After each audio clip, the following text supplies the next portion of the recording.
Ang pag-uusapan naman natin ngayon guys no, tungkol naman sa suffering or in Tagalog, paghihirap no.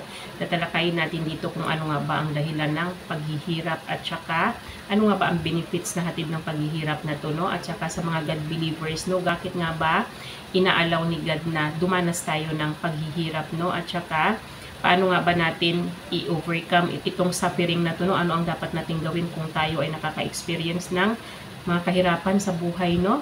So, tatalakayin natin sa video na to guys, no? Unang-una guys, no, dapat malaman natin na kung tayo ay dumaranas man ng paghihirap, kung anong klaseng paghihirap man yung dinadanas natin, kung physical pain man yan, emotional pain, or nahihirapan tayo sa mga pangyayari sa buhay natin, or nahihirapan tayo financially, no? Dapat malaman natin na lahat ng mga paghihirap na dinaranas natin ay resulta na rin yan sa mga mali-maling decisions na ginagawa natin, no? Sa mga choices na ginagawa natin sa buhay natin, no? Kasi alam naman natin na si God ay binigyan tayo ng free will, no? Para pumili tayo kung anong gusto natin, kung anong path yung gusto nating tahakin, no? Ipinaubaya sa atin ni God yung pagpili kung ano ang gusto natin, no? So ngayon, kung tayo nagkamali tayo sa pagpili natin, doon pumapasok ang suffering, no? Doon pumapasok ang paghihirap, no? Halimbawa na dyan, kung tayo man naghihirap tayo financially, hindi tayo makakuha-kuha ng magandang trabaho, hindi tayo sumasahod ng malaki, ang dahilan dyan ay dahil siguro pinag-aral tayo ng mga magulang natin noon, ayaw nating mag-aral kasi tinatamad tayo mag-aral, no? So, ano ba ang aasahan nyo na mangyayari sa inyo kung hindi kayo tapos sa pag-aaral? Hindi kayo makakakuha ng magandang trabaho. Kung makakakuha man kayo ng trabaho, maaring maliit ang sasahurin nyo. So ngayon, kung maliit ang sahod mo, hindi sasapat sa mga pangangailangan ng pamilya mo or pangangailangan mo mismo, no? Pero lagi natin tatandaan na tayo ang may kasalanan, tayo ang dahilan kung bakit dumadanas tayo ng paghihirap, no? Isa ding halimbawa dyan, no? Sa pag-aasawa mo, nahihirapan ka, no? Dumanas ka ng paghihirap kasi nga hindi mo kinilatis maigi yung asawa mo, no? Hindi ka pumili ng mapapangasawa na yung responsable na lalaki, no? Hindi mo na kinilatis, nagpabigla-bigla ka ng desisyon mo, hindi mo alam na yung mapapangasawa mo pala ay walang kakayahan na humanap ng trabaho or tamad, diba? So, anong aasahan nyo na ang mangyayari, diba? Di, maghihirap kayo financially kasi yung asawa nyo tamad, walang diskarte sa buhay. So, anong aasahan nyo na mangyari sa buhay nyo, diba? Maghihirap talaga kayo. Yan na rin ay dahil sa mga decisions na ginagawa ninyo, diba? Ginagawa natin sa buhay natin, no? At saka halimbawa naman, kung ang dahilan naman ng paghihirap ninyo ngayon ay dahil sa may sakit kayo, no? Lagi nating iisipin na kaya tayo nagkaroon ng sakit dahil na rin sa uri ng pamumuhay na meron tayo, namumuhay tayo ng unhealthy living. Halimbawa, inom tayo ng inom, mahilig tayo magsigarilyo, kumakain tayo ng mga unhealthy foods. Sigurado na kapag yan ang lifestyle natin, magkakasakit talaga tayo, no? So, tayo ang gumagawa ng dahilan kung bakit naghihirap tayo, kung bakit dumadanas tayo ng kahirapan, no? Pero, no? Lagi nating tatandaan na yung mga kahirapan na yan, no, makikitaan pa rin natin ng benefits yan kung tayo ay positive na mag-isip, no, kasi yung paghihirap na yan, bahagi yan ng buhay natin, no, kasi sa pamamagitan ng paghihirap na yan, doon tayo natututo sa buhay, di ba? Doon tayo tumatatag, doon tayo tumatapang dahil sa mga kahirapan na dinadanas natin, no. Lagi natin tatandaan na si Jesus Christ nga mismo na Diyos, dumanas din siya ng paghihirap dito sa mundo nung nandito siya sa mundo noon, di ba? Mas matindi pa nga yung dinanas niya. Dumanas si Jesus Christ ng paghihirap kasi gusto niya tayo na mga tao na nahihirapan dito sa mundo. Pagdating ng araw, no, magkaroon tayo ng magandang buhay doon sa kaharian ng Diyos kung tayo ay maniwala doon sa finished work ni Jesus Christ sa cross na yun, no? At saka kung tayo naman mga God believers, pero dumadanas tayo ng matinding kahirapan, no? Kino-question natin si God kung bakit dinadanas natin yung sobrang paghihirap sa kabila ng pananampalataya natin sa Kanya, no? Lagi nating tatandaan guys na ang kahirapan na dinadanas natin bilang God believers ay hindi yan nagmula kay God, no? Kung hindi ay nagmula yan sa kalaban, no? Nagmula yan kay Satan, sa mga demons niya at saka sa mga alagad niya, no? Kasi yun nga ang purpose ni Satan na pahirapan ang mga God believers kasi gusto nga niya tumigil tayo sa pananampalataya natin sa Diyos, mapagod tayo sa pananampalataya natin, mapagod tayo sa mga dinadanas natin na paghihirap para makiisa na rin tayo sa mga alagad niya, di ba? Magiging gano'n na rin tayo sa mga alagad niya. Yun talaga ang purpose, para sirain tayo, para mapagod tayo at mawalan tayo ng pananampalataya sa Diyos, no? At gumawa tayo ng kasamaan, gumawa tayo ng mga masasamang gawain, no? Pero bakit nga ba pinapayagan ng Diyos na dumanas tayo ng kahirapan sa kabila ng pagiging God believers natin, sa kabila ng pagiging faithful natin sa Kanya? Unang-una na talaga dyan, guys, no? Maaaring, tinitesting ni God yung faith natin sa Kanya, yung pananampalataya natin sa Kanya, kung hanggang saan ba, kung talagang seryoso ba tayo sa pananampalataya natin, kung talagang mananampalataya pa rin ba tayo sa Kanya sa kabila ng mga hirap na dinadanas natin sa mundong ito, no? Kung talagang ituloy ba natin yung pananampalataya natin hanggang dulo, di ba? Kung lumaban ba tayo hanggang sa finish line, no? Yun ang isang dahilan kung bakit hinahayaan ni God na dumanas tayo ng kahirapan, no? Kahit kailan hindi naman piniramis ni God na madali ang daan papunta sa Kanya. In fact, nakalagay nga yan sa Bible na makitid talaga ang daan papunta doon sa kaharian ng Diyos, no? So, nasa atin na lang yun kung anong strategy ang gawin natin para makarating tayo hanggang doon sa finish line, marating natin yung kaharian ng Diyos, no? Kasi sobrang dami pa ng pagsubok, sobrang dami pa ng paghihirap na danasin natin bago tayo makarating doon sa finish line, no? Pero, ang promise naman ni God, no? May pag-asa naman tayo sa Diyos, no? Na kapag nakarating tayo sa finish line, nalampasan natin lahat ng mga pagsubok natin, lahat ng mga hamon sa buhay natin, lahat ng kahirapan na dinadanas natin sa mundong ito. Ano ang promise ni God sa atin? Eternal life ang nag-aantay sa atin, di ba? Buhay na walang hanggan doon sa kaharian niya. Yun naman ang promise ni God, no? At saka, pangalawang dahilan naman dyan kung bakit pinapayagan ni God na dumanas tayo ng matinding kahirapan, no? Sa kabila ng pananampalataya natin sa Kanya ay maaaring dinidevelop lang ni God yung karakter natin, no? Kasi kung tayo mga God believers, kung tayo choosing ni God, o kung tayo tinawag ni God para gumawa ng mga kingdom works niya, no? Maaaring piniprepare lang tayo ni God para sa kung ano man yung gusto niya na mapuntahan or marating natin, no? Binibuild up niya or dinidevelop niya yung karakter natin sa papanong paraan nga ba. Kasi guys, no, kapag tayo dumanas ng matinding hirap, 'di ba? Doon natin doon natin mabibuild yung resilience natin, magiging matatag tayo sa mga hamon sa buhay natin. Halimbawa, no, dumanas tayo ng sobrang hirap tapos nalampasan natin itong paghihirap natin, no? Doon natin mapapatunayan na kung gaano tayo katyaga, kung gaano tayo ka matiisin na nalampasan natin lahat ng mga kahirapan natin, na lumalaban pa rin tayo, hindi tayo sumuko, no? Para kung tayo man ay halimbawa sa pagkadapa natin na yon, kung tayo man ay bumangon ulit at muling mag-bounce back, no, magiging mahusay na tayo, mas magiging magaling na tayo sa susunod na attempt natin, no? Kasi alam na natin na pagdaanan na natin kung ano yung mga hirap na dadanasin, di ba? Kaya sa susunod mas madali na lang sa atin, no? At saka pangalawa naman dyan, pamamagitan ng paghihirap, no, mabuboost yung ating humility, di ba? Maaring tinuturuan lang tayo ni God kung paano maging humble, kasi di ba, kapag tayo nahihirapan tayo, ang dami nating dinadanas na hirap sa mundong ito, no? Tapos yung tipong parang hindi mo na kaya, na parang sukong-suko ka na, no? Doon mo maiisipan na ibaba yung ego mo at humingi ka ng tulong sa ibang tao kapag hindi mo na kaya, di ba?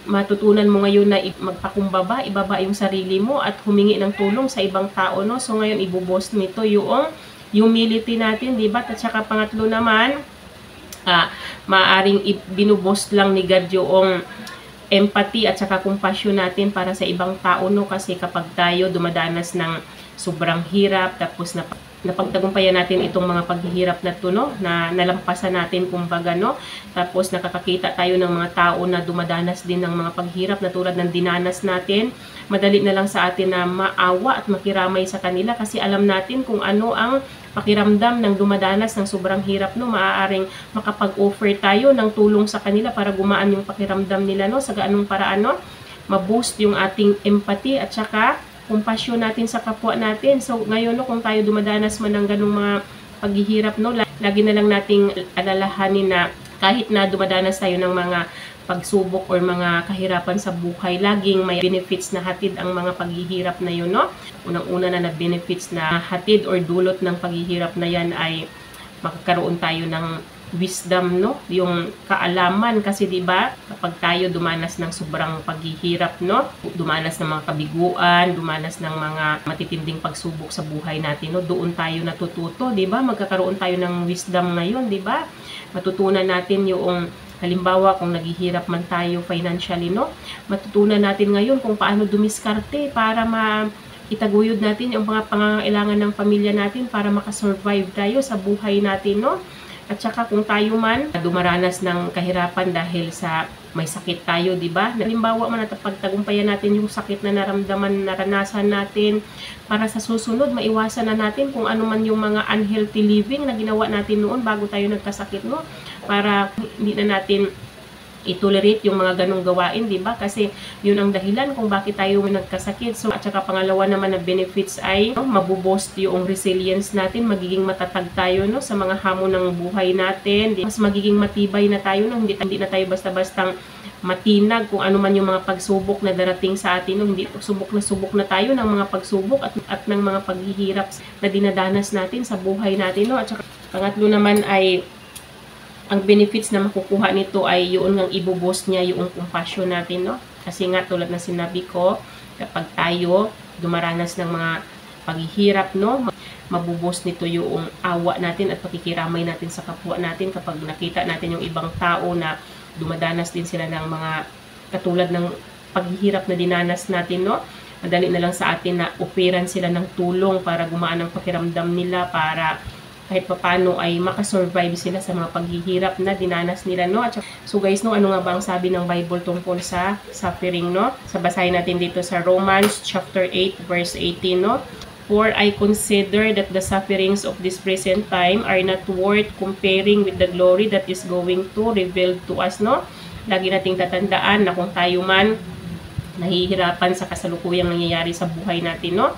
Lahat ng mga sufferings, lahat ng mga paghihirap na yan, baliwala yan sa kung ano man yung nag-aantay na kaluwalhatian sa atin doon sa kaharian ng Diyos, no? Kung tulad nga ng sinabi ko, kung tayo man dumadanas ng paghirap, lumaban tayo hanggang dulo na ipasa natin, dalampasan natin yung mga kahirapan na dinadanas natin, lumaban tayo hanggang dulo. Anong promise sa atin ni God? Pagkakalooban niya tayo ng eternal life, may inheritance tayo na nag-aantay doon sa heaven. Yun ang promise na sa atin ni God. Kaya baliwala lahat ng mga paghihirap na dinadanas natin sa kasalukuyang pamumuhay natin kumpara sa kung ano man yung kaluwalhatian na nag-aantay sa atin balang araw, di ba? At saka ang sabi naman dito sa Romans chapter 5 verse 3 naman, not only so, but we also glory in our sufferings because we know that sufferings produces perseverance. Ibig sabihin, no? Dapat daw tayo ng mga tao dapat ay makitaan pa rin natin ng kaligayahan yung mga paghihirap na dinadanas natin, no? Kasi ang paghihirap daw na ito ay makakatulong ito para ma-develop natin yung endurance natin, yung pagtsatsaga or yung pagtitiis natin, no? At ang endurance na ito ay magdadala sa atin ito para ma-develop natin yung karakter natin at magkaroon tayo ng pag-asa sa piling ni God, di ba? Kasi yun ang promise naman ni God sa atin, no? Pag tayo lumaban sa mga hamon ng buhay natin, na ipasa natin yung mga pagsubok, nalampasan natin yung mga paghihirap na dinadanas natin, no? May pag-asa sa piling ni God, no? Ang sabi naman dito sa 1 Peter chapter 3 verse 14 naman, but even if you should suffer for what is right, you are blessed. Do not fear their threats. Do not be frightened. Ang ibig sabihin, no, para sa atin na nakapagtiis or nakapagtiyaga, no, kung ano man yung mga dinanas natin na paghihirap, pero napagtiyagaan natin, napagtiisan natin, tayo ay consider na as blessed. Kasi ang nakasaad sa James chapter 1 verse 12, blessed is the man who remains steadfast under trial, for when he stood the test, he will receive the crown of life that the Lord has promised to those who love Him. Diba? Ano nag-aantay sa atin? Crown of life. Diba? Kaya blessed tayo, pinagpala tayo kung napagtiisan at napagtiyagaan natin yung mga kahirapan na dinadanas natin sa mundong ito, no? At saka anong sabi dito? Huwag daw tayong matakot sa banta sa atin or pang-iinis sa atin ng mga kaaway natin, diba? Kasi nga, may Diyos tayong kasama, huwag tayong matakot. Kahit pagbantaan man nila tayo, kahit na inisin man nila tayo, kahit na ano pa man gawin nila sa atin, no? Anong sabi ni God dito? Huwag tayong matakot doon sa mga tao na kumakalaban sa atin, no? Kasi Diyos yung kakampi natin, no? At saka sabi naman dito sa 1 Peter chapter 4 verse 1, therefore, since Christ suffered in the flesh, arm yourselves with the same way of thinking. Ibig sabihin, no? Bilang Christian daw, dapat nakahanda daw tayo na tiisin yung kung ano man yung dinanas ni Jesus Christ na paghihirap sa mundong ito, no? At saka Dapat ang mindset natin ay katulad ng mindset ni Jesus Christ na nakahanda siyang harapin yung mga paghihirap or yung mga pagsubok para sa pananampalataya niya sa Diyos, no? At saka, dapat ay maunawaan natin na ang paghihirap or ang suffering ay parte ng buhay natin yan bilang Kristiyano, bilang alagad ng Diyos, no? Talagang i-expect na natin sa sarili natin yan na kasama talaga sa buhay Kristyan yung paghihirap, no?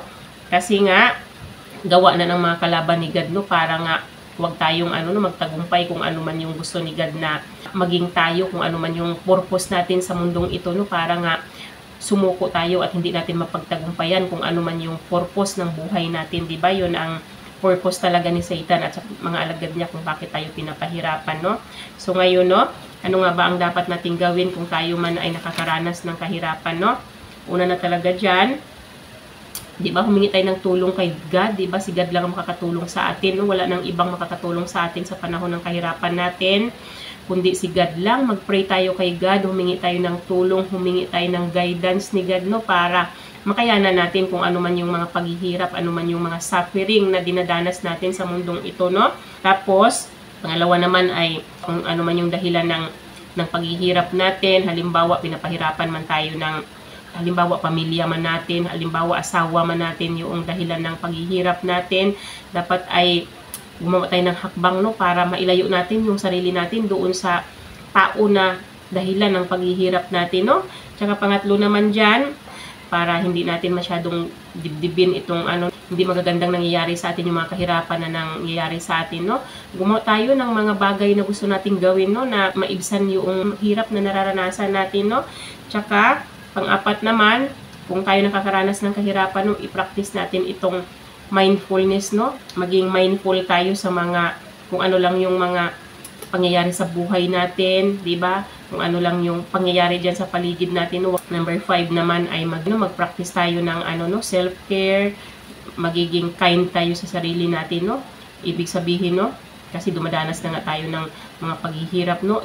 Alagaan naman natin yung sarili natin, di ba? Maging mabait tayo sa sarili natin, no? Yun ang dapat nating gawin, no? Tapos, pang-anim naman, kung tayo man ay nakakaranas ng paghihirap, nakakaranas ng suffering, no? Ilabas natin kung ano man yung mga sama ng loob natin, kasi pag hindi natin nailabas yan, mabigat yan sa loob, no? Kung mayroon man kayong mga mapagkakatiwalaan na mga kaibigan nyo or mga kakilala nyo, ilabas ninyo yung sama ng loob ninyo, i-share ninyo kung ano yung mga hinanakit nyo dyan sa loob ninyo, no? Para gumaan yung pakiramdam ninyo, no? Tapos pang-7 naman, kung halimbawa, kung sino man ang dahilan ng paghihirap nyo, halimbawa nga, tao ang dahilan, no? Dapat i-accept na natin sa sarili natin na hindi lahat ng tao ay hihingi ng sorry, no? Hindi pare-parehas ang ugali ng tao. May nakapanakit man sa inyo, may naging dahilan man ng paghihirap ninyo, dapat ay i-accept or tanggapin na ninyo sa sarili ninyo na yung tao na yun ay hindi magsusuri sa inyo, kasi nga hindi lahat ng tao ay kayang humingi ng tawad, no? Sa mga taong nagawa nila ng kasalanan, no? At pang-siyam naman ay kailangan kung ano man yung mga dinanas na hirap sa buhay, kung ano man yung mga suffering na dinanas natin, no? Kailangan ay mapulutan natin ng aral, no?